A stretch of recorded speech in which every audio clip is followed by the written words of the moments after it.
This panel focuses on how to be a futurist and how to build a futures practice. Our moderator is Mark Truss. Mark's the Chief Research Officer for VML, one of the world's foremost advertising agencies. He manages the global research function using data to inform, refute, and expand hypotheses of consumer behavior and beliefs. He's built a reputation for creative research design and analytical skills across a wide range of research techniques and product categories. Mark has been with the Strategic Communication Program for more than 15 years. He was my teacher when I was in the program. He is also an excellent guitarist, and Mark, we have to get the band back together. Mark is joined by some true opinion leaders in this area. Emma Chu is the Global Director for VML Intelligence, the agency's in-house futures and innovation think tank.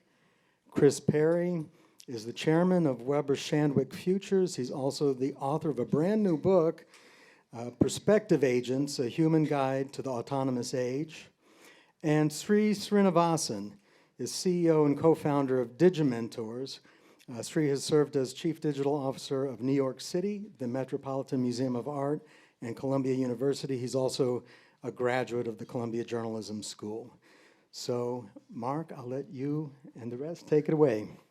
Jesse first said, let's talk about futurism. My first question was, what is that? So maybe that's a really good place to start. How do you guys define futurism? And maybe a way to do it that makes it really simple is when your family asks you what you do all day, what do you tell them? What do you do? Emma, let's start with you. I mean, I'm pretty sure my mum still thinks I work in graphic design because that's what I studied. But of course, we all know that what you study, you don't tend to stick to that field. So when I describe trend forecasting or futurism to someone new that I've met, I think about it in the context of where I work. So I'm helping inform our clients, which are companies or brands, about how to better predict what will happen in the future. So think about long-term planning.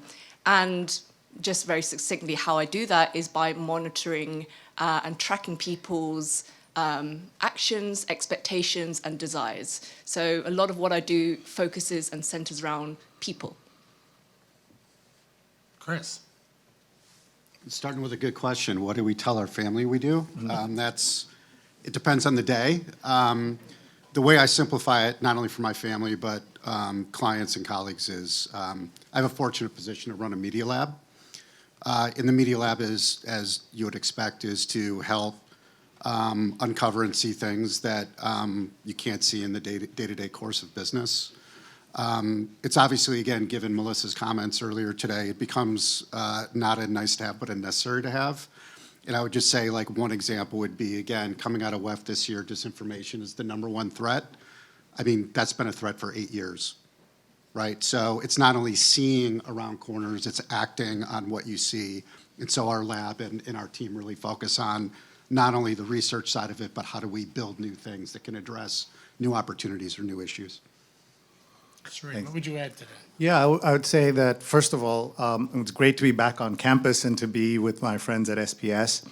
I used to be very proud of saying I'm not a futurist, because if I was a good futurist, I'd be very rich and I wouldn't be here with you, right? I would have predicted the stock prices of various platforms going back to 1993 when I started teaching at Columbia, and would not be here. So that tells you I'm not a good futurist.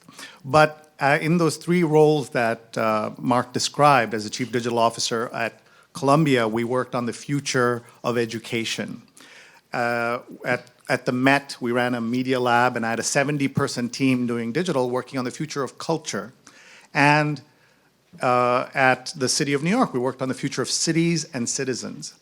And in many fields, you know, if you say you're a futurist, people don't take you seriously. In the work that Emma and Mark and Chris do, of course, you're taken very seriously. But especially in journalism, where I'm from, there's a lot of skepticism about it. Because, as you know, a lot of the future predictions turned out to be incorrect. And that's why there is that skepticism. In terms of how I think about where we are predicting the future, I think today is an important day in a couple of ways. One is that today is the pre-order day for Apple's Vision Pro. Anybody know about this or seen this? You've probably heard two things about it. One is that it's really heavy, and second, that it's really expensive. On the highest end of it, can be close to $5,000. The minimum is $3,400, but I think for every cable, you have to pay a lot of money. I think this is how Apple makes its money, from $30 cables.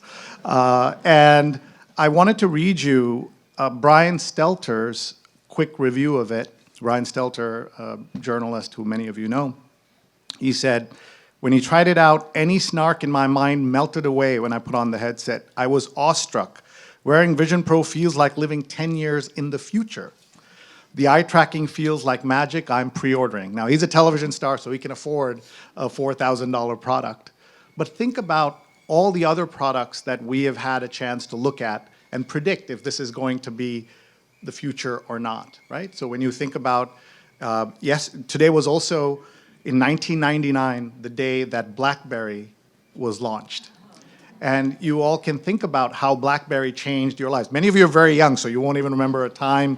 You may not even know what BlackBerry is, because it's come and gone over the 20 years that those of us who are older have worked through with it. So I urge you, as we talk today and as you think about the future, that it's not easy to predict, but you will see that along the lines, there's a famous quotation about how it's directionally right, but in the short term, you're likely to be wrong.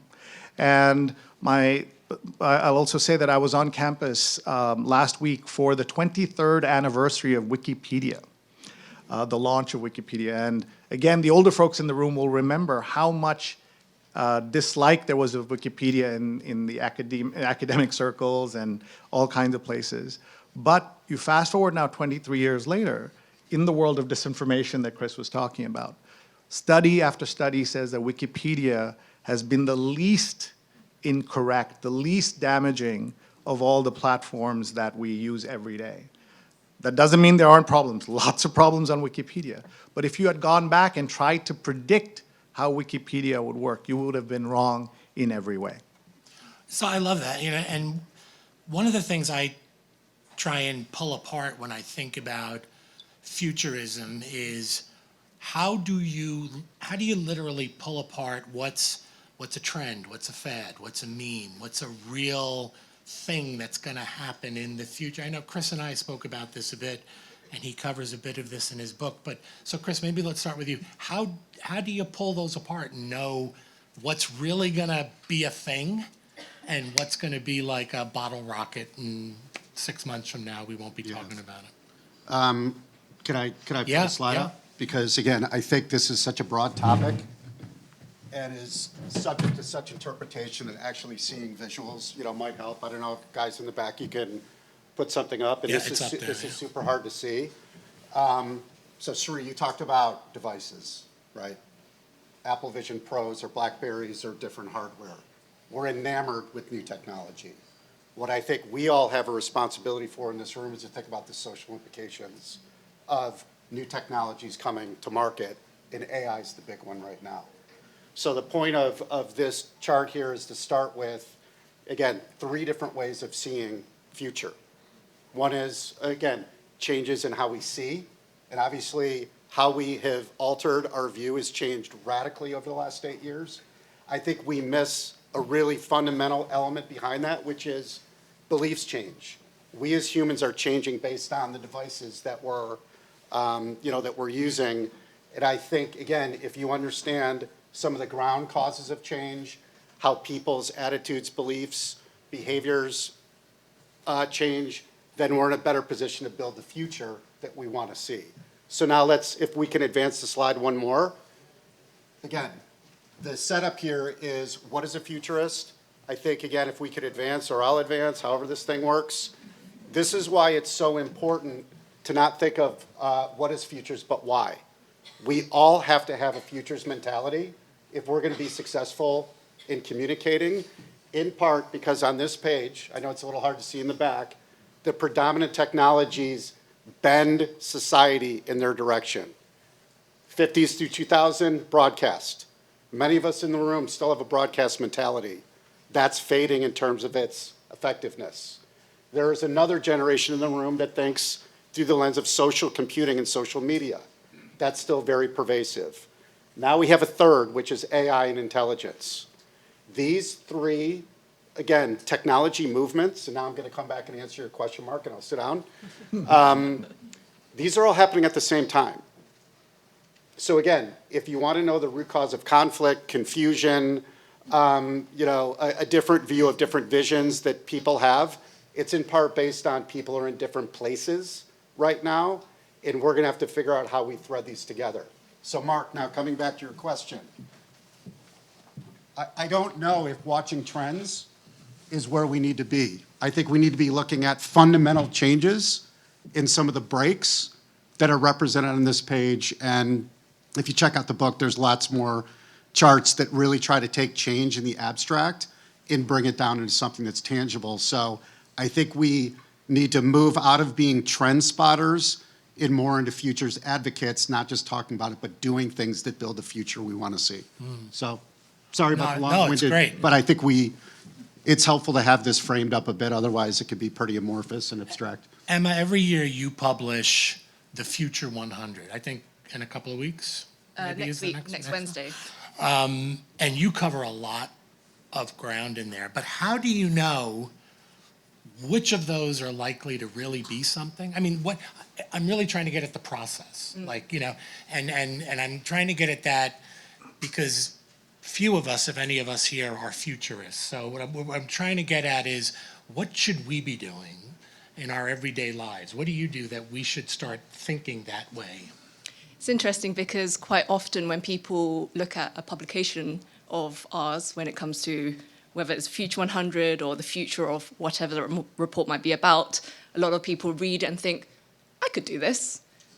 And I guess in some ways, what's great is we were able to convey a big picture idea in a way that feels very accessible. And I would say, being someone who looks at trends or the future, you need to also be very good at storytelling and being able to convey that observation in a way that is accessible to the audience that you're speaking to. So when it comes to looking at trends, this is something that we're doing every single day. It's not something where I'm like, okay, this week I'm going to think about what's happening next, and then take a break. It doesn't work like that. We're constantly, one of the first things I do every morning is look at the news, because something could be happening in the world that can have really big impact to, the way we're going to behave or change if it comes to shopping behaviors or, how we think about different devices or information. And these things could have quite a big impact. So how do we then, look at all these types of changes and think whether this will have, stand the test of time? In some ways, we don't really know, but we use different types of things to help ground that observation. So whether it's looking at people's attitudes through surveys or data, looking at how the general market is heading, so seeing more money being thrown into a specific sector or area, looking at also whether there's other forces that are happening in the world that could be impacting whatever that said change. So I'm going to challenge Chris a little bit, because I think trends are important. It's how you define a trend. So for me, defining a trend is looking at a movement of whatever it might be, so blank, this force that's happening, and how that force moves that will have consequential impact to culture, society, business.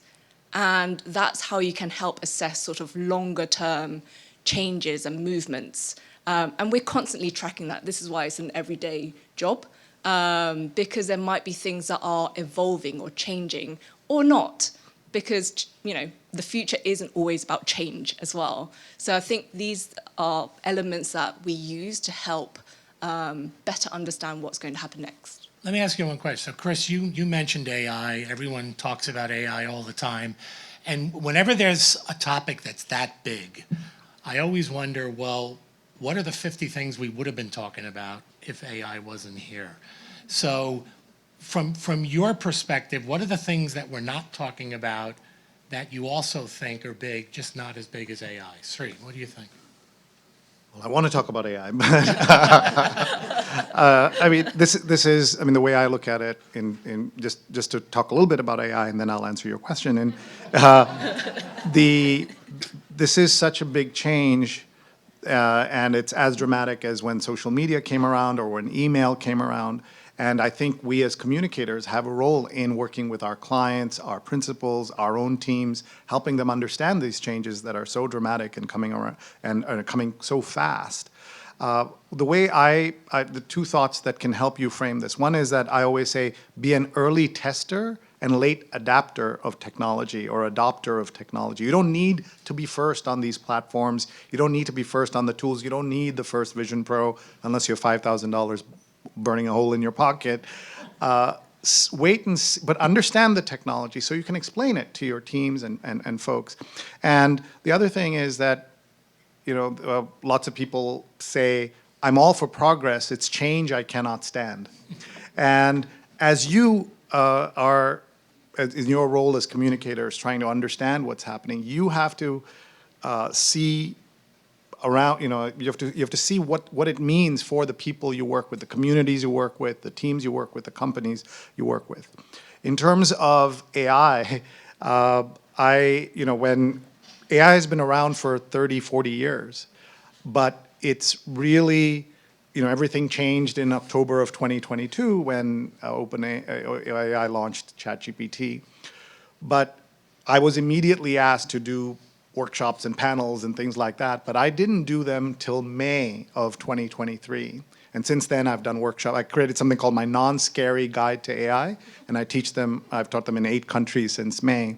And what I've learned in the process is that part of what Mark is saying is that the oxygen of that would be there for other topics is disappearing. One of them is social media.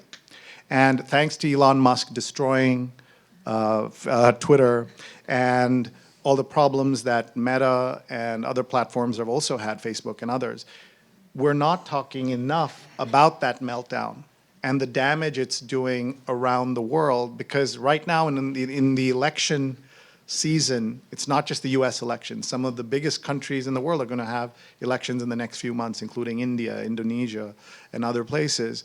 And the social media impact of the disinformation and misinformation there are so high. But we think that it's all about AI, that social media doesn't matter, but the way TikTok and other tools are being used every day by young people, in the hundreds of millions, in the billions of people, we have to pay attention. And I'll also say that the combination of AI and social media and the damage it's doing in places like India through WhatsApp, you know, and I think if you have international friends, you know the damage WhatsApp is doing in the world. But if you're an American, you're mostly insulated from it because not all Americans use WhatsApp. So those are things that we're not talking about enough. Love it. Chris, what else are you seeing? So there's AI, there's, you know, social media and all what else do you see that we should be paying attention to? Can I answer the question but throw something on top of it just to react to Sri's comments? When we think about being a tester and adopter, that's a really important distinction. But I'll share how we've come at it and how I've personally come at it, because I think there's a lesson in there. You can't think about this, advise on this, judge, unless you actually use the tools. So for example, again, writing a book, again, I thought it was a fool's errand. You know, ChatGPT comes out, it's like, who's going to read books? AIs are going to write them. I probably tested a dozen different tools through the process and discovered as a creation device, ChatGPT is crap. As a discovery device, it's absolutely extraordinary.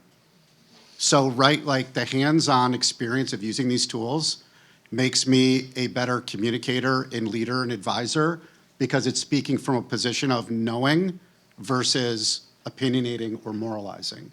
I think we have to be, as a communications community, very aggressive in testing, because there's a lot of headline reading and moralizing that actually isn't based on what these things can and can't do and the ethical and social implications that come from it. So Sri, I think that's a really important point that you brought up. A place that I think as communicators, we have an opportunity to challenge, a big challenge to figure out, and Sri, you mentioned it, is messaging. Again, I think a lot of people are using messaging as their social media feeds now, but they're just more closed and they're more personal, and frankly, they can't be surveilled, right? You can't really see what's going on in a lot of these private messaging areas, and more people are spending their time in messaging apps. And frankly, a lot of the platform players, if anything, are doubling down on messaging as a way of helping people communicate with each other that's not public and is not visible. And again, I think the whole social media phenomenon is going to run out of steam the more AI and, again, new virtual or mixed experiences kind of scale up. So we're going to see a tremendous amount of change to the UX of media in the next 2 to 3 years, and we have to prepare ourselves for it. I just want to point out that Chris is absolutely right. We should be being very careful, but I've seen lots of PR agencies, marketing businesses that have moved towards creation using ChatGPT. I mean, people are being laid off. People are just, all their work starts in, not just discovery, but creation. And so I just want to point that out. So. Well, a place in between, again, important lesson. I don't believe AIs are creative without lots and lots and lots of human input. We've created a secure sandbox in our firm to let people test without the risk of having information bleed out or feel unsafe that they're going to screw up. Over the last year, the amount of ingenuity that's been built into that sandbox is extraordinary. It's all new. It doesn't have language, it doesn't have precedent, but it's elevating our thinking in ways that we would never have been able to predict. And it's not a binary, it's going to take our jobs or it's going to elevate our jobs. There's going to be all kinds of new disciplines built around this stuff. And by being in it and using it, you can see it. And there is, in my view, a view of optimism with this. Not just the whole industry is going to get flushed and creativity is going to be ceded to the machines. I don't see it yet. Yeah. Emma, what are some of the things in your top 100 that aren't about AI? So, as everyone was answering this question, I was thinking, what else have we been spotting? But something that we're all experiencing right now, in-person experiences. Something that takes things offline, where it gathers people together to learn, experience, shape who they are as a person. So I think this is definitely a topic that we've been exploring quite a lot in this year's Future 100. There's a macro trend that we talk about called the Great Deceleration. Just because over the past 5 years or so, we've been experiencing the Great Acceleration because of technology, because of how we've had to just keep up with the pace of technology, and the younger generation just whizzing by with it. So I think we're at a point where we need to just take a step back and think about how we want to shape these tools, and what type of future we want to have for our children as well. So when it comes to what we've been analysing and looking at, there's a lot of in-person experiences that people are wanting to figure out. When we go into a store today, how do we want to be spending our time? It may not necessarily be about shopping. It may be more about spending time with friends or peers or educating ourselves through, an educational outlet. So I think these types of things we're going to see a lot more of. Unfortunately, right now, I don't think there's a lot of very innovative in-person experiences that we're considering necessarily new. But if anything, it's all about refreshing that and wanting more of it. Whether that means introducing technology as part of it, maybe, or maybe not completely. So there's a lot of new exhibitions that we're seeing where it is completely offline. And you're seeing a lot of families taking their children there, parents taking their children there because they want their children to feel inspired in a different way, away from sort of the tools of technology. That's obviously there for them, but there's a lot of other ways we can get inspiration as well. So I would say the sort of offline, in-person experiences. What I'm hearing a lot from all three of you is there's kind of two pieces to what you do, right? And part of it, for lack of a better term, would be spotting the dots. But then there's this other bit, which is connecting the dots, because it feels like none of these live in a silo, right? And it's all about how this impacts that, that impacts this. You know, Chris, you're talking about sometimes it's the thing, sometimes it's the people's reaction to the thing, right? Or where people are going. So how much are you doing each one of those, Sri? A lot. I mean, you have to also think about the organizations you're working with, right? So I worked with legacy organizations. You look at Columbia, you look at the Met, you look at the City of New York. These are all old school organizations that are not about acceleration. And part of it is making sure you're working within the comfort zones of your colleagues. You can't come in and be the person who says, okay, we're going to change this, and this, without anchoring it in the real work that's being done at the organization. Just because something's new doesn't mean it's better. Just because you have an idea doesn't mean it's going to work. I'll give you a couple of examples of things where, as a futurist, as the person who is the digital guy, I would make predictions that turned out to be wrong. One of them was at Columbia, we were talking about getting professors to teach online fully in 2013. And I made the bold prediction that it'll take till 2025 before half the faculty in Columbia would be willing to even consider teaching a full online course. Of course, I was completely wrong because it was March 15th, 2020, when they had to do it, right? So, even though I wanted people to be teaching online, I understood what the barriers were and what the issues were. The other is at the Met. One of the things that we wanted to do was to provide free Wi-Fi to all the visitors. And now, of course, it's common everywhere, but it wasn't that common back in more than a decade ago. And the director said, the CEO said, hey, what if we ask for email addresses? And on every other chief digital officer bulletin board or discussion group, it was considered terrible to ask for email addresses. But the CEO asked for the idea, so we said, okay, we have to try it. And I was sure we would get mostly Donald Duck at mickeymouse.com, because people don't want to give their email address. And so we had no plan. We just put that out there, and we got 6,000 email addresses in the first week that were non-duplicate, fake email addresses, as much as we could tell. But we had no plan for it because I was listening to all the cool kids who thought this couldn't happen, whereas this was an example of a good idea can come from the CEO, not just from the folks who are designated to be the folks who are supposed to do this new stuff. So that's where having, as we think about people in the room, how do they convince their bosses to be agents of change, to be folks who want to make a difference, try new things? And one of the things we did at the Met was we introduced everything as a pilot program, and we joked that we had more pilots than JetBlue, because it was just easier. Once you say pilot, it just reduces the tension within an organization. And so I encourage you to try those, but as you heard with the word sandbox from Chris, that it needs to be controlled, have a plan, have a way to measure, see if you're successful, et cetera, and then you can make those connect the dots, as you said.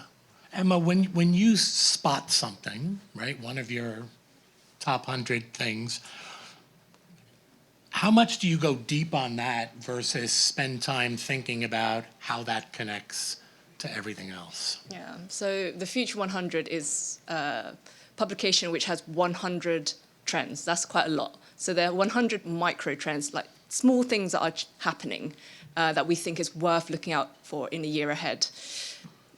As we're working on this report, as we're seeing all these 100 things happening, maybe more that didn't quite make it into the cut, we spot patterns within the report where there's it ladders up into like a bigger thing that's manifesting. So, one example I gave was the Great Deceleration. Another example is, as a result of how technology is really shaping the way we are as human beings, what then does it mean to be human today with technology being part of us? Especially at a time when we're seeing it really easy to make a very digital replica of yourself, of your voice. There's a lot more happening around creating different types of avatars. Then what does it mean to be human? So I think the question of, humanity, and as I kind of mentioned earlier on, everything that I work on, it goes back to people. If technology wouldn't be a thing if it weren't for people using it in the first place. AI wouldn't be taken off if we didn't have lots of people using it. Interestingly, we ran a survey this year, and we asked how many people had heard of AI and how many people has used AI. And actually, a lot of people have heard of AI. Not many people have actually used it. So it's still something that's in its early days. There's familiarity, but still its usage is still quite low. I think I quite often joke about, working and being in a sort of very specific silo of people. But when you kind of like push that question out to the world, it's not as, predominant as you see it being. So I would say, we are spotting bigger patterns amongst these tiny little things that are happening that we think is sort of that big movement that I talked about with, that will have consequential change on businesses, society, culture. So these mini things that are happening will ladder up into like a bigger macro trend or macro force that's happening. So for me, that's the more exciting element when you see something bigger happening and across different sectors and different areas and different parts of the world. That's when it becomes something I feel like I need to dive a bit deeper on that. Love it. Why should we care about the future, right? Like, I think sometimes I struggle just to figure out today and to try and think about what's going to happen tomorrow. I'm like, I have no idea. So should I be spending time as a communicator trying to figure out the future, or should I just read your guys' stuff? Well, it's such an important question, and to be honest, it's why I wrote the book. I wrote the book for my kids as much as writing it for my colleagues or people in the business world. And again, I want to build on what Emma just said. I mean, this is about humanity going through a pretty big change, right? It's one thing to talk in hyperbole. It's another thing to look at the future through the present. There's so much happening that you think is fringe that's actually mass. And I'll give you one example. In the book, there's a section on relationships. We have loneliness epidemics. We had COVID lockdowns, which changed people quite a bit. And there's an app called Replica. Have any of you heard of Replica? Mm-hmm. I mean, they have upwards of 10 million people that have a robot as a friend, as a lover, in some cases their best friend. Wait till these start to inhabit actual robots. This is happening right now, and it's happening with mass that we can't see. So to come back to Mark's question, I don't think it's optional to think about what's happening today and thinking about the future, because it affects us in our personal lives as much as our professional lives. And in the book, I mean, the book is not science fiction. It's essentially 13 ways of seeing the world, and it's all based in real things that are happening. And to your point, with critical mass, not just things that are, kind of nice and cute on the fringe. And most of my professional conversations don't factor these movements in. And that worries me. Beyond, again, the, building great strategies or campaigns, it's are we oriented to the moment, and are we equipped to lead in a future that's going to be quite a bit different? And so I just think it's non-negotiable, Mark, to come back to your question. Yeah, I will. I think what points they both made on this are very important. I will say that one of the things that's happening is that it's easier to have millions of people try something, either lightly or deeply than ever before. Things that it would take to get 50 million people to try something would take decades. Now it can take weeks, right? So my industry, journalism, is one of those that does really badly with trends. And the joke was always that like a reporter's friend said something or is doing something, and then they talk to one more person and that's a trend, right? This whole joke's about the New York Times trends. What's happening in Montclair, which is a suburb of, a bedroom community for New York City, where a bunch of journalists see others doing something, that becomes a story. But you're seeing, because of social media, the ability to reach millions, tens of millions of people. So I was reading about the Sleepy Girl mocktail. Anybody know what this is? Some of you know what this is, right? The Sleepy Girl mocktail. The New York Times had to do a story debunking the Sleepy Girl mocktail, that it doesn't really work. But there'll be people online, even here, who'll swear it works for them. And so, and just very quickly, it's a mixture of cherry juice and magnesium. And one of the things that sleep experts, even at Columbia, say why it may feel like it's working is because it's really nice to have a routine before you go to sleep. So just the fact that every night you're putting together this Sleepy Girl mocktail might itself be helping you sleep, but it's not the thing. But again, this is being done by tens of millions of people. So we as futurists, or you folks as you're doing this, you have to think about what does this mean? And also, you heard the word about strata of society, right? Who is this really impacting? How many people are doing this? What does that mean? And who has access to these tools, right? One of the things that I've learned is that many universities have no plan for how to address the free versions of ChatGPT versus the paid versions. So the students who have the paid versions are going to have better tools, more accurate tools, et cetera, whereas the others are not. There's no plan. So this is where you have to think about these platforms and tools. How do they help more people in our communities?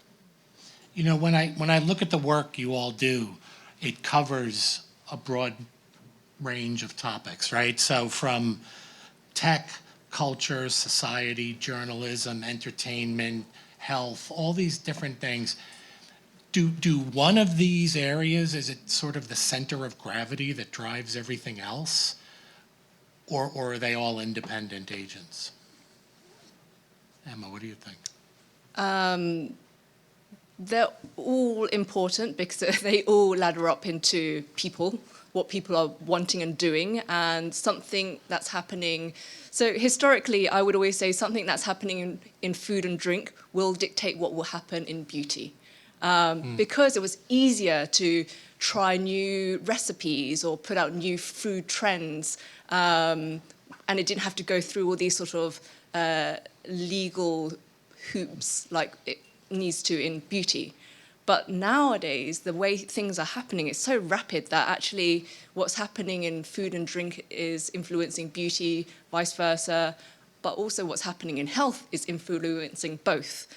So you see there's a lot of cross-pollination when it comes to different sectors influencing each other, and it ladders up into how we're living in a more holistic way, where we're not thinking, okay, now I'm going to buy a tech tool and that's all I'm going to look at. You then think about, okay, how, would it connect me with my friends? So more social level, would it help me with work? And so you're kind of thinking about life in a very 360-degree scope. And that's how I kind of think about trends. You need to look at a suite of multiple different sectors and how it could be laddering up into manifesting into a bigger thing. Chris, what do you think? So we come at it a bit of a different way. And again, this is grounded, again, you said that there's a lot of range that we could speak to. When we talk about reputation and risk, we tend to look at incumbent behavior and insurgent behavior. And we have some really powerful tools to actually see information flows. And whether it's, and this is not intended to be political in any way, it's just who uses the tools and the new media behaviors that come with it.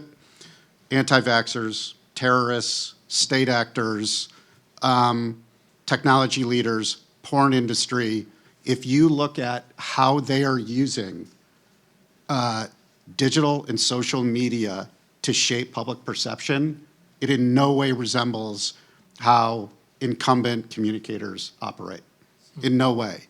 So unless we can actually dissect, dissect, interpret, and then present a range of options to communicate differently, unfortunately, some of this, mis and disinformation challenge is only going to perpetuate. Because these insurgents, it's like a fluid, wily thing. It's not like something you have in a crisis communications playbook or some of the containers that we've, used, in the past. It's a living, breathing thing, and we have to be a part of it to understand it. So it's a little bit, again, there's trends, and then there's the behaviors. We tend to look at media behaviors because they tend to change the trajectory of how we have to respond and react and choose what's ethical and what is completely out of bounds. So not exclusively, but I keep hearing tech in different ways come up in this group. So for those of us who this is not our day job, right? We have another job we have to do. If we had to pick one place to just kind of keep an eye on, is it tech? Is tech what sort of drives a lot of this? The issue is also with the word tech because, it's not too about devices. Too Yeah, broad. I think it's too broad. It's life. I mean, tech is life now, right? It's how we communicate, how we connect, how we do everything. So, one of the things that I look back is, it was interesting that Chris mentioned anti-vaxxers. In 1981, there was the equivalent of the anti-vax movement. Some of you have probably read about this or heard about this. And anyone know what I'm talking about? Where mass amounts of Americans objected to government law, a new government law. Anybody know what that was? 1981. They protested just like anti-vaxxers. Anybody? The seatbelt law. And of all people, Elizabeth Dole, wife of Bob Dole, and big-time Republican, this was under the Reagan administration that they brought in seatbelt laws in America. And the amount of protests and anger and people screaming, all of that was there like it is today. But they didn't have the impact because of tech, because of media, because of the ability to communicate. Because they didn't have. They didn't have those back then.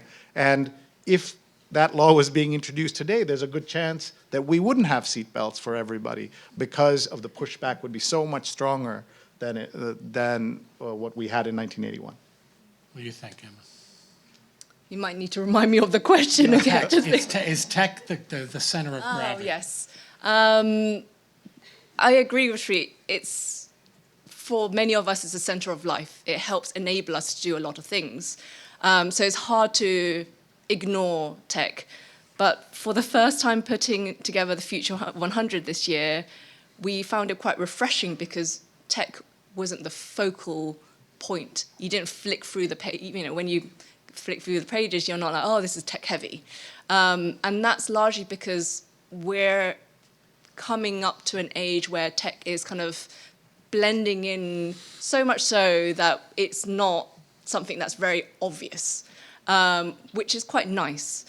And although tech is an important area, I would also stress that there's a lot more focus on health and how that, not so much how the health sector is moving, but how people want their health to be. That is quite an interesting area that could shape travel, types of retail products that brands and companies will be making, recipes for sleep, so on and so forth. So I think the way we are viewing our health today and where we want to take it is also a really big area of focus because, again, it's a big part of life and how we are living longer today. So whether that's with the support of technology, helping us live healthier, longer lives, or through other means, that's an area that we're also seeing a lot more of. Can I just say that tech, as it helps you live longer, we've also seen on WhatsApp especially the disinformation and misinformation around health. And my mom, who died last year, one of the things I saw was she was poisoned by WhatsApp. Because the misinformation there really affected how she saw the world in terms of health information. And she was somebody who was obsessed with, her health care, but because she was getting so much bad information, it was one of the reasons she died at 73, right? That's young, so. I'm sorry to hear that. Hey, Before Mark, we open. Could I go just ahead. weigh in just real quick again, because I think words are important. So when we say tech, let's like bring it down to like a deeply practical level, okay? We spend, depending again on our demo and again, like how aggressive we are, between 6 hours and 15 hours a day interacting through screens. So if you, again, reflect on the chart that I put up, we used to interact through a TV screen broadcast to us. Then we're communicating through social means. When we get into AI, that interface that we're going to experience spending a majority of our waking lives online is real. Okay, so we have to, again, think about as tech, and whether we're putting on Apple Vision Pro or running around metaverses, we're spending most of our lives through screens. And so if there's one thing to study, I think it's, what is this doing to ourselves? And writing the book, I became close with Andrew McLuhan, who's Marshall McLuhan's grandson. Wow, you look at what he saw and how technology changes us from the inside out. I would not only study media, I would really reflect on what Marshall McLuhan and his son Andrew McLuhan wrote, because they predicted 75 years ago everything that we have to think about today. Wow. So that would be the one place, given the reality, not, predicting the future, or some things that frankly are impossible. We can't predict the future. I love that. Before we open up to questions, just from each of you, one or two things you think all of us should be doing every day or every week to understand the future better. Knowing we're not futurist practitioners, right? We are communicators. Emma, give me one or two things you think we should all do. Yeah, actually, one thing that came to mind as we were talking about this was, what's the impact? It's all great to learn about all these big picture things that are happening, and then you may feel anxiety or scared, or, let's get stuck in and do something about it. Thinking about, what does this mean? So whenever we look at a trend, we always think, what does this mean, in our instance, to brands, to companies that we're working with? What should their takeaway be? So something I would say is, if you are spotting something, whether it is through news channels or other mediums, think about the consequences of it and sort of the impact of it. So that's one. And then the second would be to look at various sources. So don't just have one outlet or one source. Look through various outlets. And I would say that's something that I've definitely learned from the younger generation. They're already doing this when it comes to scouring the news for information. They're not just focusing on social media or one well-known news outlet. They're looking at a variety of outlets before casting their decision. Yeah, it's interesting you say that. A piece of research we just did last week for a client, we asked that specifically. How much fact-checking does each generation do? And I was really surprised that the youth claims to do. Now, I don't know if that means they see it on YouTube and fact-check it on TikTok, but they were the ones that reported, like 70% said, yeah, I do that all the time, much higher than other generations. I was very surprised. Sri, one or two tips for us? So one of the things that I used to say, instead of a chief digital officer, I was a chief listening officer of my institution. And I think all of you can be that for your teams, right? Whether it's a small team or a big team. And have an organization. How can you help build an organization where new ideas are examined, are discussed, are knocked down? You need an infrastructure for that. So your bosses need to help you make that, but you can be part of the team that, either through an in-house newsletter or a WhatsApp channel or Slack or somewhere where hey, I saw this trend, people are talking about it. Should we read about it? Should we have a small group that discusses these ideas? I mean, that's the advantage of having a media lab the way Chris does, but not all of you do. And how can you find new ideas, find the things that are working? And we have seen big corporations, because they don't say no, they make huge, gigantic mistakes, right? If you look at Meta, they made everything about the metaverse, and within a year, Mark Zuckerberg dropped it, fired 10,000 people, lost $10 billion, and moved into AI. And that's because we all, when we heard about the metaverse, most of us said, this is ridiculous, but there was nobody there to say no. So be somebody in the company that asks the critical questions, that can say no, and you will make a big difference. Love it. Chris, wrap us up with that. This is going to sound self-serving, but I'd recommend reading Perspective Agents. Here's why I say that, somewhat tongue-in-cheek, right? It's a portal into this discussion we're having right now. And so there's different avenues that you can explore through the book to give you a sense of, again, some of these in the future things that are happening right now. Beyond that, though, it's essential to be grounded in stuff that matters to you. So whether it's in the bibliography or through your own study, you have to read a lot if you want to understand what's happening. You can't skim, you can't read the headlines, you actually have to take responsibility to contemplate changes that matter to you, your business, your family, what have you. Sources, right? There are incredible, there's an incredible range of expertise from individuals on places like Substack and Medium and discussion groups I'm sure you're a part of that need to become part of your daily news feed because this stuff just moves so fast, right? And again, I kind of dropped it into the last comment. We are not going to figure this out alone. There is not one expert on this panel, in this room. The best learning, the greatest acceleration comes when we do it together. There's great discords, there's great meetup groups. I would imagine there's going to be more conversation and focus around some of these territories we're talking about. This, like, we're all starting from the same place, a place of unknowing. So if we're going to build, again, the future that we want, which has been reflected on this, we have to build together, and it only comes through not only your own personal learning, but collaborative learning. So that would be my 2 to 3.